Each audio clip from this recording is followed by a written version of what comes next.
Pendidikan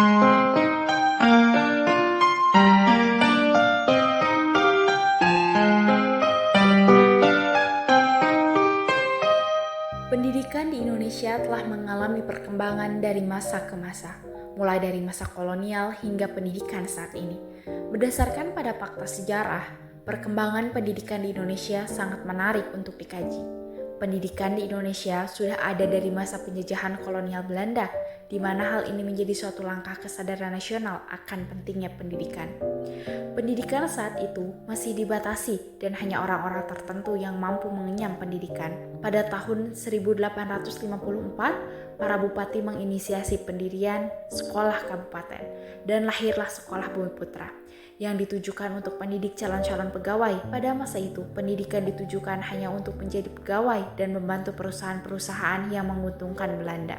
Sekolah untuk rakyat hanya diajarkan membaca, menulis, dan berhitung seperlunya. Hingga pada awal kebangkitan nasional, yaitu adanya memasukkan unsur kebudayaan dan agama di sekolah-sekolah. Dan pada tahun 1920, timbullah cita-cita bangsa yang menghendaki perubahan radikal dalam pengajaran dan pembelajaran. Hal ini menjadi gabungan dari kesadaran kultural dan kebangkitan politik yang menginginkan kemerdekaan Indonesia. Sehingga pada tahun 1922 terciptalah Taman Siswa di Yogyakarta yang diinisiasi oleh Ki Hajar Dewantara. Ini menjadi gerbang emas untuk kemerdekaan rakyat Indonesia. Ini menjadi spirit kemerdekaan negara dan kemerdekaan dalam belajar. Pendidikan yang memerdekakan merupakan konsep yang telah dicanangkan oleh Ki Hajar Dewantara sejak dari dulu.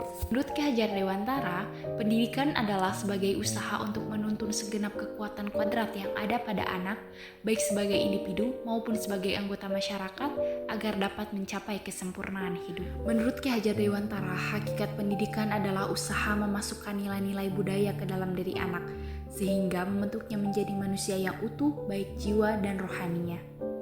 Pendidikan merupakan salah satu upaya dalam mengembangkan potensi-potensi manusiawi peserta didik, baik potensi fisik maupun potensi cipta, rasa, dan karsanya, agar suatu potensi dapat menjadi nyata dan berfungsi bagi kehidupannya.